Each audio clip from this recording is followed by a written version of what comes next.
नमस्कार दोस्तों, आइए आज सुनते हैं श्री शरद चंद्र चट्टोपाध्याय जी द्वारा रचित उपन्यास चरित्रहीन का दूसरा अध्याय।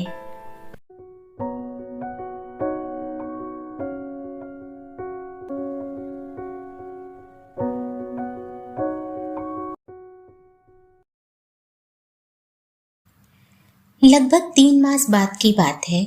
कलकत्ता के एक बासे मेस में एक दिन प्रातःकाल सतीश की नींद टूट गई। वह बिछौने पर इधर उधर करवटें बदलता रहा। फिर हठात निश्चय कर लिया कि आज वह स्कूल नहीं जाएगा। वह होम्योपैथिक स्कूल में पढ़ता था। इस संकल्प से उसके मन में जो सुधा वर्षण हुआ, उसने क्षण भर में उसके शरीर को सबल कर दिया। वह प्रसन्न वदन उठ बैठा और तंबाकू के लिए आवाज पर आवाज देने लगा। कमरे में प्रवेश किया सावित्री ने। वह थोड़ी ही दूर फर्श पर बैठती हंसती हुई बोली, नींद टूट गई बाबू। सावित्री इस बासे की दासी और गृहिणी दोनों हैं। चोरी की आदत न होने के कारण खर्च का रुपया पैसा सब उसी के हाथ में रहता है। उसकी इकहरी सुंदर गठन है। उम्र जान पड़ता है 21-22 के आसपास होगी, किंतु मुंह देखने से लगता है कि और कम की होगी। सावित्री स्वच्छ सफेद वस्त्र पहनती है और मुंह को पान तंबाकू के रस से रात दिन रंगीन बनाए रखती है। वह जिस प्रकार हंसकर बात करना जानती है, उसी प्रकार हंसी का मूल्य भी समझती है। गृह सुख से वंचित बासे के सभी निवासियों के ऊपर उसका आंतरिक स्नेह और ममता है। कोई उसकी प्रशंसा करता है तो कहती है, सेवा ना करने पर आप मुझे रखेंगे किस लिए बाबू। इस बात को छोड़ भी दे तो घर लौटने पर गृहिणियों से मेरी निंदा करके कहेंगे कि बासे में ऐसी दासी थी कि दोनों समय पेट भर खाना भी नहीं देती थी। ऐसे अपयश की अपेक्षा तो जरा मेहनत से सेवा करना बहुत अच्छा है।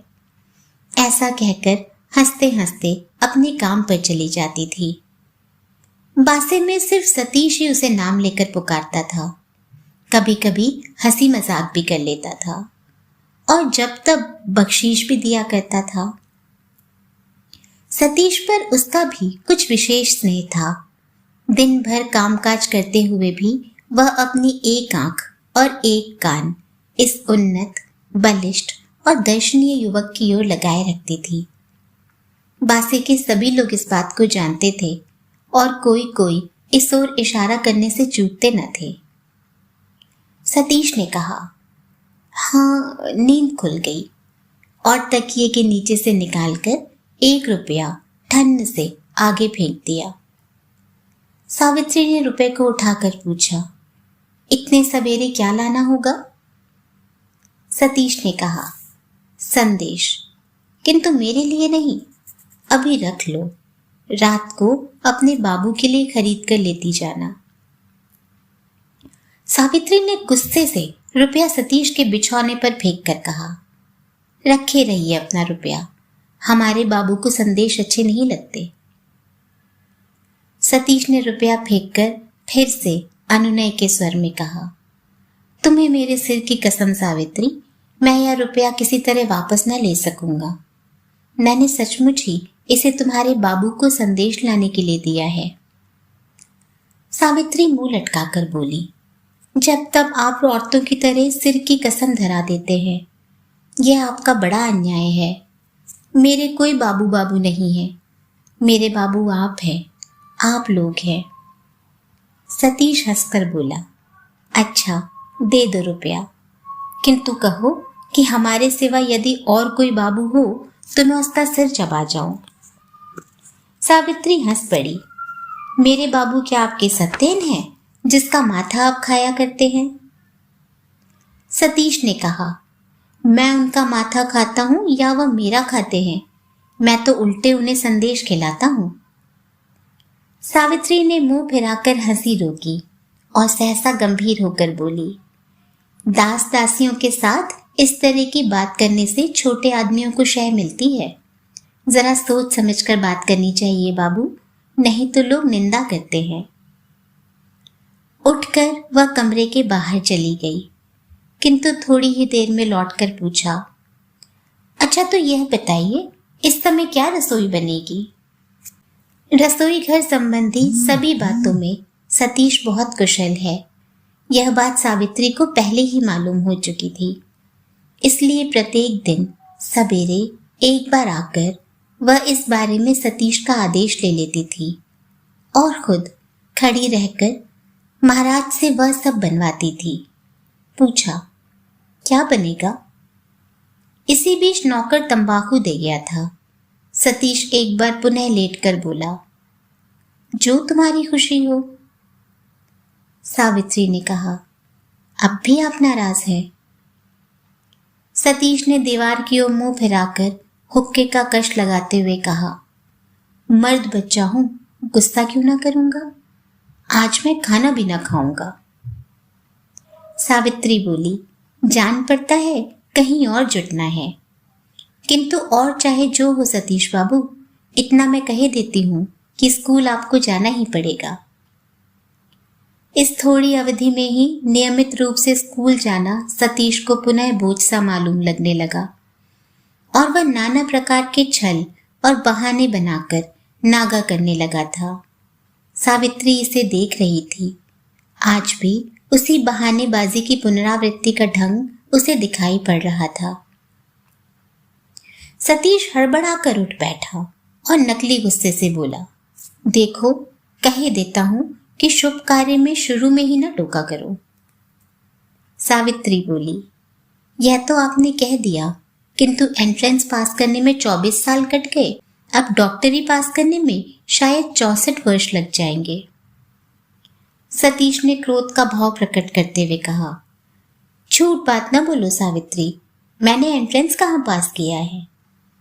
सावित्री हंस पड़ी, बोली, वह भी नहीं किया? सतीश ने सिर हिलाकर कहा, नहीं, मास्टरों ने मुझे पास करने ही नहीं दिया। इस बार सावित्री मुंह में कपड़ा ठूंसकर हंसने लगी। उसके बाद बोली, तब क्या यह हो पाएगी? क्या? यह डॉक्टरी? सतीश कुछ देर तक चुप रहने के बाद बोला, अच्छा सावित्री, तुम बता सकती हो कि गधे के समान लोग कैसे परीक्षा पास कर लेते हैं? सावित्री ने हंसी दबाकर कहा, गधे के समान लोग, पर गधे नहीं, जो बिल्कुल गधे हैं वे नहीं पास कर सकते। सतीश ने घबराहट के भाव से दरवाजे के बाहर सिर निकालकर एक बार देख लिया, फिर स्थिर होकर बैठ गया और कुछ गंभीर होकर बोला, कोई यदि सुन ले तो सचमुच ही निंदा करेगा। मेरे सामने खड़ी होकर मुझे गधा कह रही हो, इसकी कोई सफाई नहीं दी जा सकेगी। हाय, भाग्य दोष से सावित्री आज बासे की दासी है, इसलिए उसने इस चोट को सह लिया। फिर बोली, ठीक है, और धीरे धीरे बाहर चली गई। सतीश एक बार फिर आलसी की भांति बिछौने पर पड़ रहा। उसके मन में कर्महीन सारे दिन की जो तस्वीर उज्जवल होकर उठ रही थी, सावित्री की बात की चोट से वह बहुत कुछ धूमिल पड़ गई और कितनी व्यथा उठाकर सावित्री खुद चली गई। उससे भी उसकी छुट्टी के आनंद में वृद्धि नहीं हुई और उसने मन ही मन समझ लिया कि आज गैर हाजिर होने से कोई लाभ न होगा, किंतु कुछ न करने के लोभ को भी वह छोड़ नहीं पा रहा था। इसलिए अलस विरक्त मुंह से वह बिछौने पर ही पड़ा रहा। किंतु यथा समय स्नान के लिए पुकार हुई। सतीश उठा नहीं, बोला, इतनी जल्दी क्या है, मैं आज तो बाहर जाऊंगा नहीं। सावित्री ने कमरे में प्रवेश करते हुए कहा, वह नहीं होगा, आपको स्कूल जाना ही पड़ेगा। जाइए, आप स्नान करके खा लीजिए। सतीश ने कहा, तुम्हें क्या मेरा अभिभावक बना दिया गया है जो इतनी जोर जबरदस्ती कर रही हो? आज मैं पदमेकम न गच्छामि।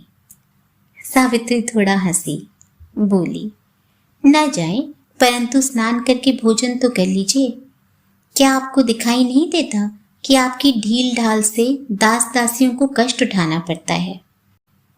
सतीश ने कहा, ये कैसे दास दासी हैं कि 9 बजते ना बजते उन्हें कष्ट होने लगा। नहीं, यह बासा मुझे बदलना ही पड़ेगा, नहीं तो देखता हूं मेरा शरीर स्वस्थ न रह पाएगा। सावित्री हंस पड़ी, बोली, ऐसा होने पर मुझे भी बदलना पड़ेगा। किंतु कहते ही अपनी बात को तुरंत दबाकर बोल उठी, किंतु तब तक आपको इस बासे के नियम मानकर चलना होगा, स्कूल भी जाना पड़ेगा। लीजिए, उठिए, देर हो रही है। इतना कह सतीश की धोती और तौलिया स्नानगार में रखकर जल्दी से वह बाहर चली गई।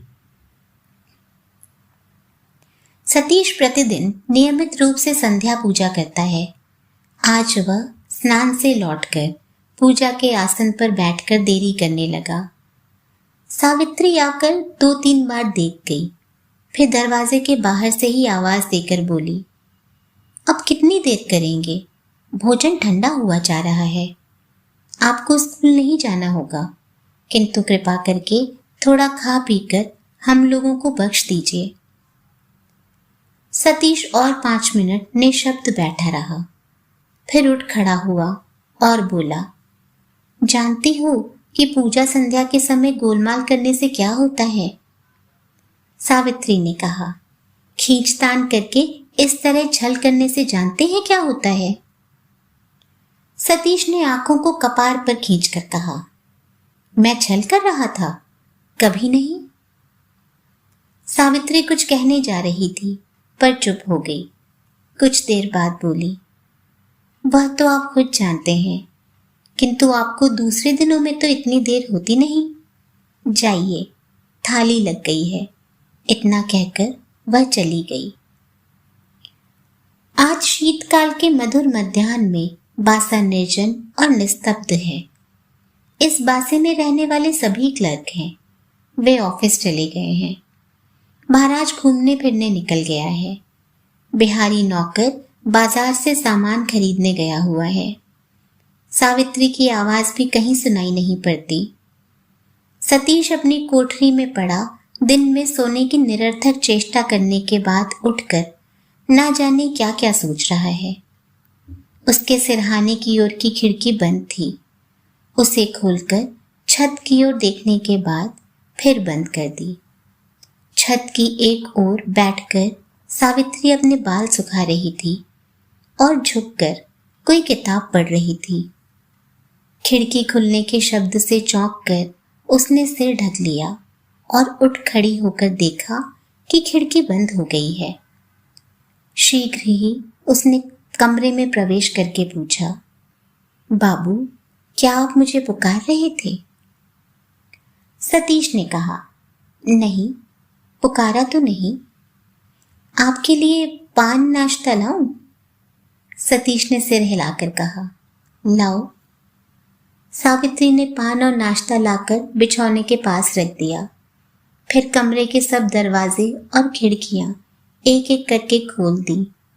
तब फर्श पर बैठकर बोली, जाओ, आपके लिए हुक्का भर लाऊं। सतीश ने पूछा, बिहारी कहाँ है? बाजार गया है, कहकर सावित्री चली गई। थोड़ी देर में हुक्का ठीक करके ला रखा और खुले दरवाजे के सामने बैठकर हंसती हुई बोली, आज आपने व्यर्थ ही पढ़ाई का नागा कर दिया। सतीश ने कहा, क्या सचमुच ऐसा है? मैं कुछ स्वतंत्र धातु का आदमी हूं, इसलिए बीच बीच में ऐसा ना करने से कष्ट हो जाता है। इसके अलावा मैं नियमित डॉक्टर बनना भी नहीं चाहता। थोड़ा बहुत सीख साख कर अपने गांव को लौट जाऊंगा और वहां मुफ्त का एक दवाखाना खोल दूंगा। चिकित्सा के अभाव में हमारे गांव के दुखी गरीब लोग हैजे में समाप्त होते जा रहे हैं। उनकी दवा दारू करना ही मेरा उद्देश्य है। सावित्री बोली, क्या मैं समझूं कि मुफ्त चिकित्सा के लिए भली भांति सीखने की जरूरत नहीं है? अच्छे डॉक्टर सिर्फ बड़े लोगों के लिए हैं और गरीबों के लिए अतकचरे चाहिए। किंतु वह भी होगा कैसे? आपके चले जाने से विपिन बाबू को बड़ी कठिनाई होगी। विपिन बाबू के उल्लेख से सतीश लज्जित होकर बोला, इसमें क्या कठिनाई है, मेरे जैसे मित्र उनको बहुत मिल जाएंगे, फिर अब मैं उनके यहाँ जाता भी नहीं। सावित्री अचरज करती हुई बोली, नहीं जाते? तब उनको गाना बजाना कौन सिखाता है? सतीश ने अत्यंत विरक्त होकर कहा, क्या मैं उनको गाना बजाना सिखाता हूं? सावित्री ने कहा, मैं क्या जानूं बाबा, लोग तो यही कहते हैं। कोई नहीं कहता, यह तुम्हारी घड़ी हुई बात है। लोग आपको विपिन बाबू का मुसाहिब कहते हैं, क्या वह भी मेरी गढ़ी बात है? सुनकर सतीश आग हो उठा। इसका कारण था विपिन के साथ की घनिष्ठ मैत्री बाहर के लोगों के लिए समालोचना का विषय होने पर उस आलोचना का फल साधारणतः क्या होगा, यह उसे मालूम था। कलकत्ता वासी विपिन की सांसारिक अवस्था और उनके आमोद प्रमोद के साज सरंजाम के बीच प्रवासी सतीश का स्थान लोगों की निगाह में नीचे की ओर ही रहेगा। सतीश के हृदय का यह उत्कंठित संशय सावित्री के तीक्ष्ण आघात से उग्र मूर्ति धरकर बाहर निकल आया। वह दोनों आंखें दीप्त करके गरज उठा, क्या मैं उसका मुसाहिब हूं? बताओ कौन कहता है? सावित्री मन ही मन हंसकर बोली, किसका नाम बताऊं बाबू? जाऊं राखाल बाबू का बिस्तर धूप में डालाऊं? बिस्तर रहने दो, नाम बताओ। सावित्री ने हंसकर कहा, कुमुदिनी। सतीश विस्मित होकर बोला, तुम्हें कैसे मालूम हुआ? सावित्री ने कहा, उन्होंने मुझे काम करने के लिए बुलावा भेजा था। तुम्हें दुस्साहस तो कम नहीं। तुमने क्या कहा? अभी तक कुछ कहा नहीं है, विचार कर रही हूं। अधिक वेतन कम काम, यही लाभ है। सतीश की आंख से चिंगारियां निकलने लगी। उसने कहा, यह विपिन की चाल है, तुम्हारा नाम वह अक्सर लिया करता है। सावित्री ने हंसी दबाकर कहा, अच्छा नाम लेते हैं, तब तो जान पड़ता है मैं उन्हें जज गई हूं। सावित्री के मुंह की ओर क्रूर दृष्टि फेंककर सतीश बोला, जज गई हो? समझता था कि 100 रुपये जुर्माना देने के बाद किसी को बेंत लगाना नहीं पड़ेगा, किंतु देखता हूं फिर कुछ जुर्माना देना पड़ेगा। अच्छा तुम जाओ। सावित्री चली गई। राखाल के बिस्तरे आदि को धूप में फैलाकर जल्दी जल्दी लौट आई और खिड़की की सेंध से देखा कि सतीश ने कपड़े पहन लिए हैं और बक्स खोलकर उनमें से नोट निकाल जेब में रख रहा है। तब सावित्री दरवाजे की चौखट पर हाथ रखकर और रास्ता रोककर खड़ी हो गई और बोली, कहाँ जाना हो रहा है? काम से। रास्ता छोड़ो। क्या काम है, जरा सुनो तो। सतीश क्रुद्ध होकर बोला, हट जाओ। सावित्री हटी नहीं, हंसकर बोली, देखती हूं भगवान ने आपको किसी भी गुण से वंचित नहीं किया है। इसके पहले जुर्माना भी देना पड़ चुका है। सतीश ने भवें टेढ़ी की, कुछ कहा नहीं। सावित्री ने कहा, यह तो आपकी बड़ी जबरदस्ती है। कहीं काम करूं ना करूं, यह मेरी खुशी की बात है। आप इसके लिए क्यों झगड़ा खड़ा करना चाहते हैं? सतीश ने कहा, झगड़ा करूं या ना करूं, यह मेरी इच्छा की बात है। तुम रास्ता क्यों रोकती हो? सावित्री ने हाथ जोड़कर कहा, अच्छा थोड़ा सब्र कीजिए, मैं आती हूं, तब जाइएगा। सतीश के लौटकर चारपाई पर बैठते ही सावित्री ने झट से दरवाजे की साकल बाहर से चढ़ा दी और खिड़की से धीरे धीरे कह गई कि शांत हुए बिना दरवाजा न खोलूंगी, अब मैं नीचे जा रही हूं। इतना कहकर वह सचमुच ही नीचे चली गई।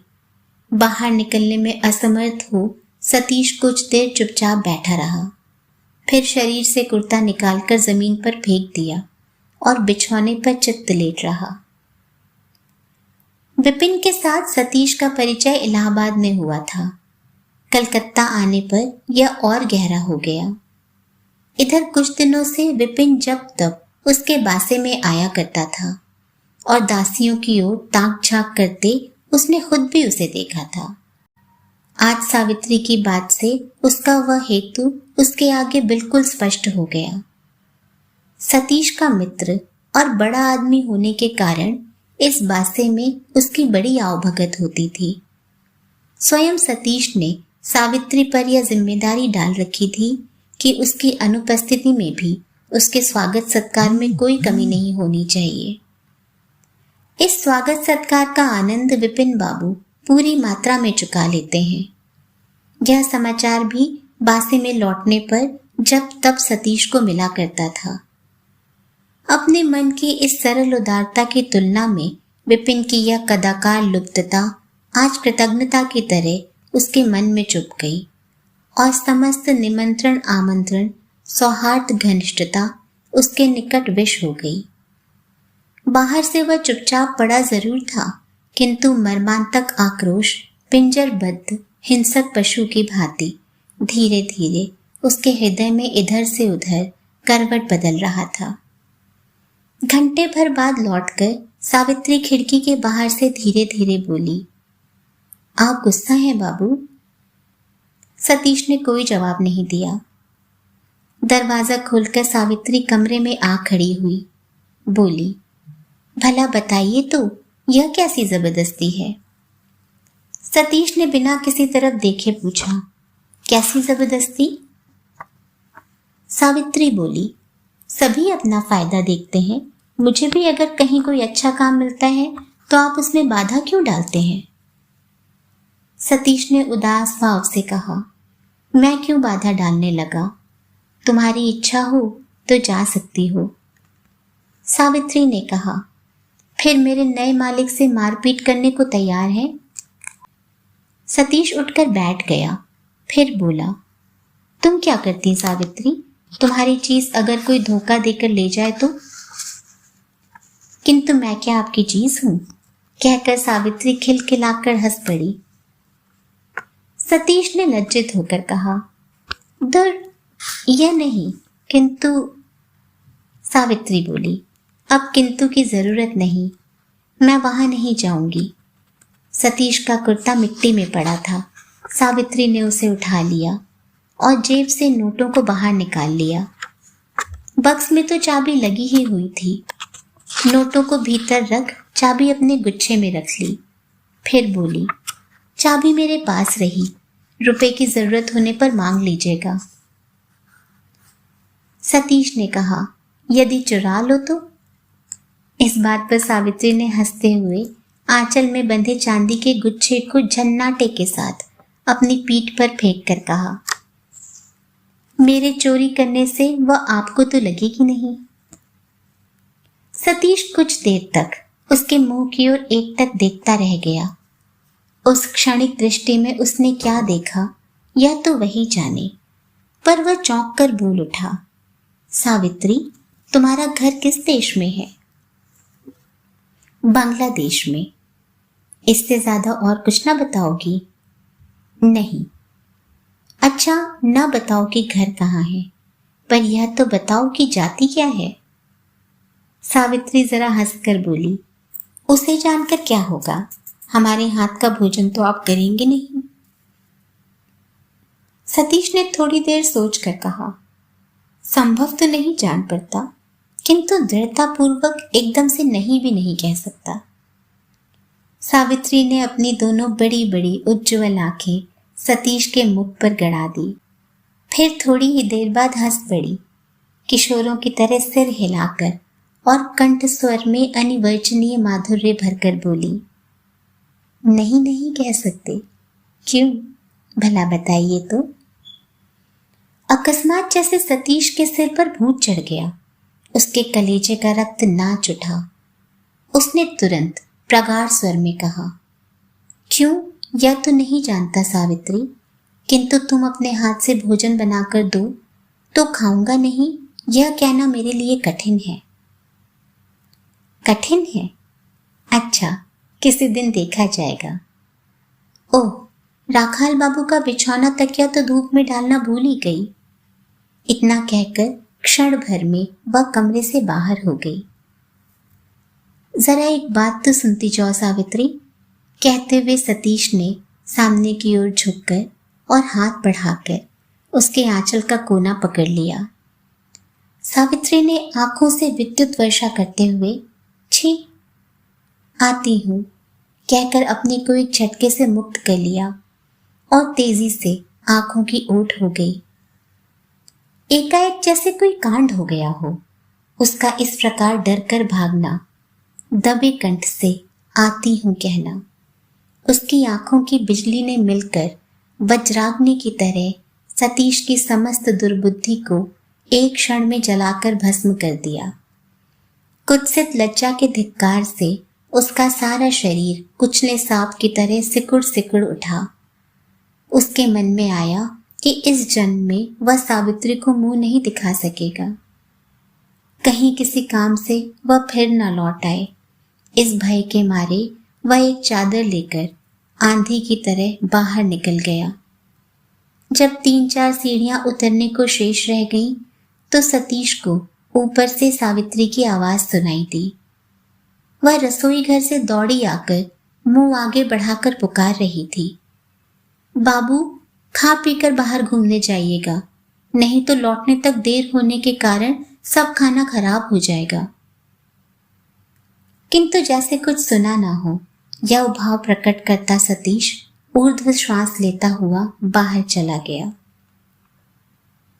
दूसरे दिन सुबह जब सावित्री भोजन के बारे में पूछने आई, तो सतीश ने धीरे धीरे कहा, सावित्री मन में बुरा ना मानना।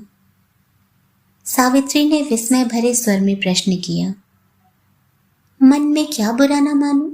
सतीश सिर नीचा करके चुप हो गया। सावित्री ने मीठी हंसी हंसकर कहा, जाने दो, मेरे पास समय नहीं है। यह बताइए कि भोजन क्या बनेगा? मैं नहीं जानता, तुम्हारी जैसी मर्जी। अच्छा कहकर सावित्री चली गई। दूसरा सवाल नहीं पूछा। 2 घंटे बाद लौट आकर बोली, क्या बात है बताइए, क्या आज भी पदमेकम न गच्छामि वाली बात है? सतीश चुप्पी साधे रहा। सावित्री ने कहा, 9 तो बज गए हैं। इतना समय बीत जाने की सूचना पर भी सतीश ने जरा भी उद्वेग प्रकट न करके कहा, बच जाने दो, मुझे कुछ अच्छा नहीं लगता। यह सब अन्याय, आलस्य, व्यर्थ समय नष्ट करना सावित्री सहन नहीं कर पाती थी। इसलिए कुछ दिन से वह अंदर ही अंदर क्रुद्ध एवं असहिष्णु होती जा रही थी। उसने रूखे स्वर में कहा, पूछती हूँ क्या अच्छा नहीं लगता? पढ़ने जाना। सतीश भी मन ही मन विरक्त हो रहा था। उसने कोई जवाब नहीं दिया। उसके मुंह की ओर देखकर सावित्री यह समझ गई और कुछ देर तक मौन रहने के बाद अपने कंठ स्वर में मिठास भरकर सावित्री बोली, लिखना पढ़ना अच्छा नहीं लगता। अब शायद औरतों का आंचल पकड़कर धींगा मुश्ती करना अच्छा लगता है। जाइए आप स्कूल, व्यर्थ बासे में बैठे रहकर उपद्रव न कीजिए। उसके तिरस्कार में यद्यपि आंतरिक स्नेह और एकांत मंगल इच्छा के सिवा और कुछ नहीं था, किंतु बातचीत के ढंग से सतीश के सर्वांग में मानो बिच्छू ने डंक मार दिया हो। देखते देखते उसके नयन और मुख क्रोध से लाल हो गए। बोला, देखता हूं तुम जो भी मुंह में आया बक जाती हो। आश्रय देने और मुंह लगाने से कुत्ता भी आदमी का मुंह चाटता है। यह गाली गलौज। सावित्री ने कुछ देर चुप रहकर कंठ स्वर और धीमा करके कहा, ऐसा ही होगा सतीश बाबू। ना होता तो आप इतना याद क्यों ना रखते कि यह भले आदमियों का डेरा है, वृंदावन नहीं है। इतना कहकर वह तेजी से बाहर चली गई। दोस्ता विस्मय से सतीश स्तंभित हो रहा। सावित्री उसे इस प्रकार बेच सकती है, इस बात को वह किसी प्रकार भी मन में स्थान नहीं दे पाता था। कितनी ही देर तक एक भाव में बैठे रहकर वह एकाएक उठ खड़ा हुआ और किसी तरह स्नान भोजन करके पढ़ने जाने के छल से बाहर चला गया। उस दिन सारे दिन उसका अपमान से घायल क्षुब्ध चित्त उसकी प्रवृत्ति को धिक्कारने लगा और वह अपने इस अमानवीय अद्भुत व्यवहार के पीछे छुपे तात्पर्य को समझने में जितना ही असफल होता, उतनी यह बात उसके मन में बार बार उठ खड़ी होती कि उसने आंचल क्यों पकड़ा, उसे कौन सी बात कहनी थी और सावित्री के उस प्रकार भाग न जाने पर वह उससे क्या कहता। उसका अपदस्थ क्रुद्ध अंतःकरण बराबर इन सब कड़वे प्रश्नों को सावित्री की अपेक्षा भी अधिक निष्ठुरता के साथ दोहराने तथा इस प्रकार उसे बींधने लगा। इस प्रकार सारे दिन अपने ही अस्त्रों से अपने को क्षत विक्षत करने के बाद दिन डूबते डूबते गंगा के किनारे जा पहुंचा और किसी प्रकार नावों के माझियों के विनीत आक्रमण से पिंड छुड़ाकर निर्जीव की भांति एक शिला पर जाकर बैठ गया। कल जब सावित्री के सामने मन की दुर्बलता एकाएक प्रकट हो जाने के कारण लज्जा के मारे वह डेरे से भाग खड़ा हुआ था, तब उस लज्जा में भी एक प्रकार की मधुरता थी, जैसे पर्दे के पीछे रहकर किसी ने उसमें सहयोग किया हो। किंतु आज सावित्री के व्यंग की अग्नि में रस की अंतिम बूंद भी सूख गई और निस्संग लज्जा बिल्कुल शुष्क और कठोर होकर उसके कलेजे को छेदने लगी। उस दिन उसके आत्म संभ्रम ने केवल उसका सिर झुका दिया था। आज तो जैसे वह कट कर गिर गया। फिर उस पर सबसे अधिक दुख यह लगने लगा कि इसी स्त्री के साथ उसने इतने दिनों तक न जाने कितना हंसी मजाक किया है। उन सबका आज एक कदर करना पड़ेगा। कल सुबह तक सचमुच उसके परिहास में एक रहस्य के सिवा और कोई अर्थ नहीं था। निर्जन मध्याह्न के इस असंयम के बाद तो ऐसा कहने का कोई रास्ता ही नहीं रह गया। अब तो सावित्री इस बात पर किसी तरह विश्वास न करेगी कि मेरे मन में यह आसक्ति बहुत दिनों से छिपी नहीं पड़ी थी। वह कहेगी कि इसके मन में यही था, किंतु मेरे मन में तो कुछ नहीं था। इस सत्य को समझाकर बताने का समय और सुयोग उसे कम मिलेगा। वह सच्चरित्र नहीं है, इसकी कुछ ज्यादा शर्म उसे नहीं थी, किंतु ढोंगी होने की बदनामी वह कैसे सहन करेगा। उसने मन ही मन कहा, यदि चोर था तो चोर की तरह सेंध लगाते समय हाथों हाथ ही क्यों न पकड़ लिया गया। सावित्री मानो मन ही मन हंसकर कहेगी, यह साधु जटा और कमंडल पीठ पर बांधकर और त्रिशूल लेकर सेंध लगा रहा था, सो पकड़ लिया गया। वह बदनामी की कल्पना ही उसे जलाने लगी। इन विचारों में बैठे बैठे कितनी रात बीत गई, उसे इसका पता भी नहीं लगा। कभी भाटा समाप्त होने पर ज्वार का जल उसके पांव के पास पहुंच जाता, कभी कलकत्ते का अंधरंध्र गैस के प्रकाश में उज्जवल हो उठता, कभी सिर के ऊपर का काला आकाश नक्षत्रों से भर जाता। किंतु इन सब बातों की उसे कोई खबर न थी। ठंडी हवा बहने के कारण उसे ठंड लगने लगी और उस पार के टावर की घड़ी ने 12 बजाए। तब वह उठकर बासे की ओर चला। इस समय कुछ देर के लिए वह अपनी काल्पनिक आशंका भूल गया, किंतु चलते चलते बासे की दूरी ज्यों ज्यों घटने लगी, त्यों त्यों उसी अनुपात में उसका मन फिर से छोटा होने लगा। अंत में गली के मोड़ के पास आकर ऐसा लगने लगा कि अब आगे पांव उठते ही नहीं हैं। धीरे धीरे किसी तरह वह बासे के दरवाजे के सामने पहुंचकर चुपचाप खड़ा हो गया। बासा निस्तब्ध है, ऐसा नहीं लगता कि कोई कहीं जग रहा है। यद्यपि वह जानता था कि इतनी रात को सावित्री निश्चय ही अपने घर लौट गई होगी, किंतु दरवाजे पर थपकी देने या आवाज करने की हिम्मत उसकी नहीं हुई। वह डरने लगा कि कहीं वही आकर दरवाजा न खोल दे। ठीक उसी समय दरवाजा अपने आप खुल गया। कुछ देर तक तो सतीश बोल ही नहीं सका। फिर बोला, कौन, बिहारी? हाँ बाबू। सबका खाना पीना हो गया? हो गया। दासी चली गई? हाँ जी, मुझे यहाँ रहने को कहकर अभी गई है। सुनकर सतीश की जान में जान आई। खुश होकर उसे दरवाजा बंद करने को कह प्रफुल्ल वदन ऊपर चला गया। बिहारी आकर बोला, बाबू आपका खाना? खाना रहने दो बिहारी, मैं खा कर आया हूँ।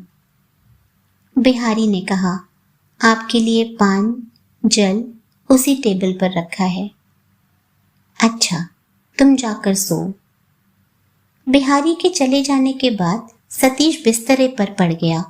उसे तुरंत नींद आ गई। झगड़ा करते समय सावित्री का मन ठीक नहीं था। सतीश ने उसके प्रति कटूक्ति की, फिर भी बदला चुकाना उसके लिए उचित नहीं हुआ। इस अनुताप के कारण सारी दोपहरी कष्ट में बीती। इसलिए संध्या के बाद किसी समय क्षमादान मांग लेने की आशा अपेक्षा करते हुए जब संध्या बीत गई तब उसकी आशा आशंका में बदलने लगी। वह जानती थी कि इस कलकत्ता महानगरी में विपिन के सिवा और कहीं जाने की जगह उसके लिए नहीं है। इसलिए सबसे पहले भय हुआ कि वह उसी के दल में मिल गया होगा। क्रमशः रात बढ़ने लगी। सतीश नहीं आया और कहीं जाने की बात पर मन न जमने के कारण उसका संशय अब विश्वास में परिवर्तित हो गया। तब प्रतीक्षा करना भी उसके लिए असंभव हो उठा। वस्तुतः उसे इसके लिए घृणा होने लगी कि ऐसे आदमी से भी क्षमा मांगने के लिए उसने प्रतीक्षा की।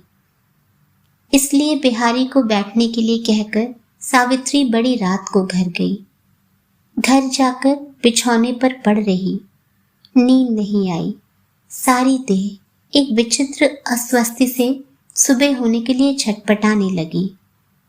घर की छोटी टाइम पीस में एक एक करके सब घंटे बज गए और वह जागती हुई उन्हें सुनती रही।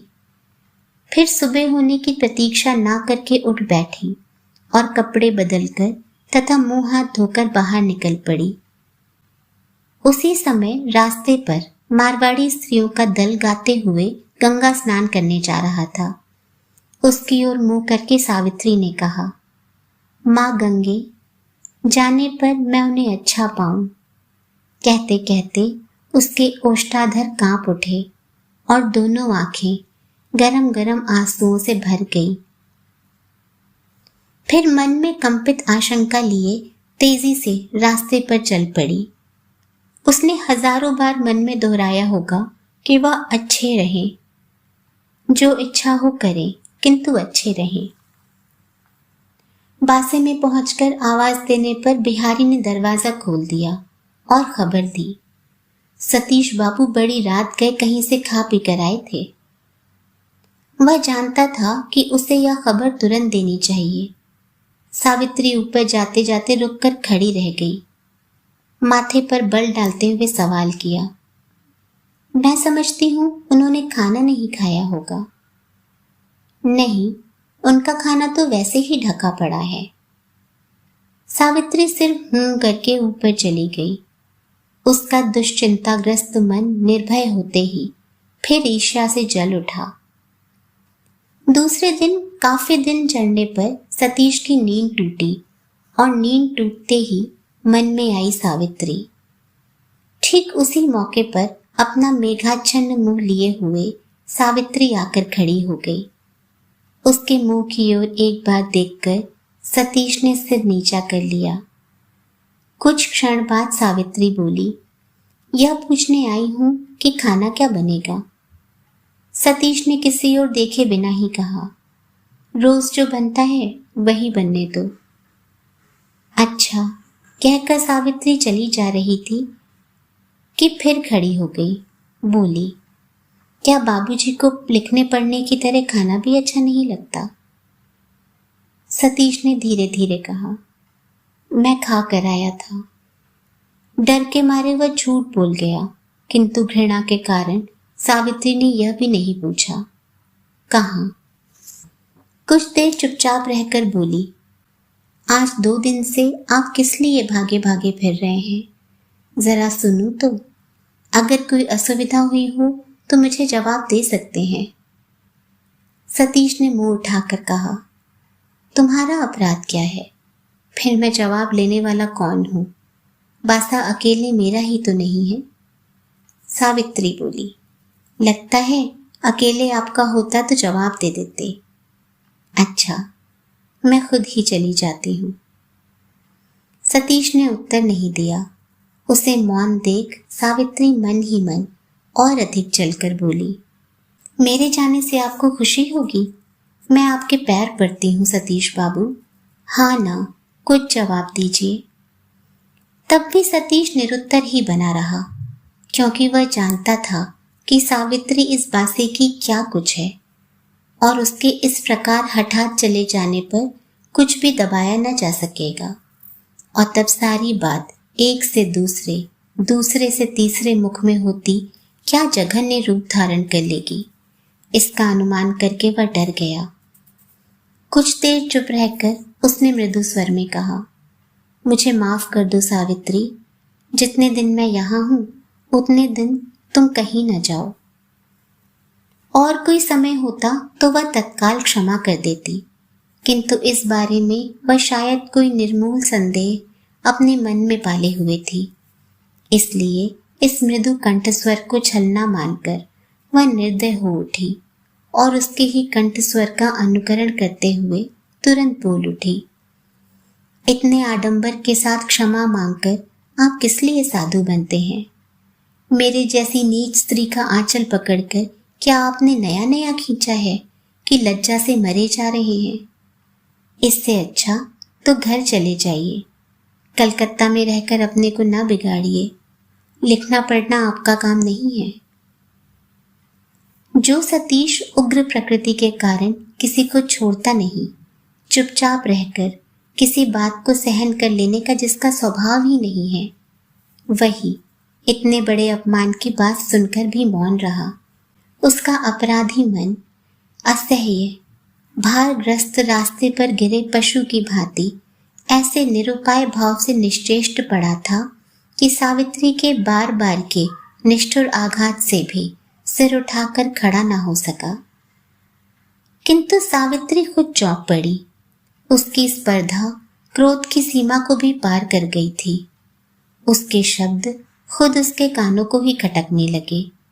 वह कुछ देर चुपचाप खड़ी रही, फिर धीरे धीरे बाहर चली गई।